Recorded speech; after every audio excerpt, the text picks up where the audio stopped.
সকাল থেকেই বৃষ্টি আরম্ভ হয়েছে, তাই ঘরেই ছিলাম। তাই ভাবলাম বন্ধুরা বাইরে আছে, তাই একটু বাইরে বেরোলাম। শুভদা আসছে, চন্দনও চলে এসে গেছে।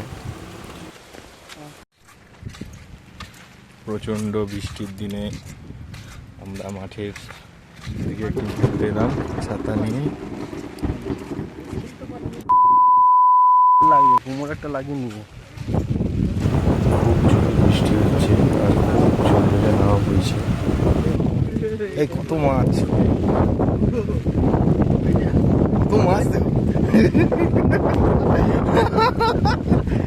কত এটা দেখে এটা ভাইরাল হয়ে যাবি, জানিস তো? কত মাছ, কত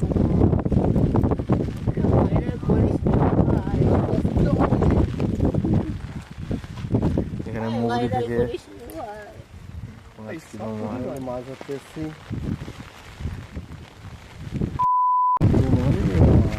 পড়েছি রে, বিক্রি করবি তো?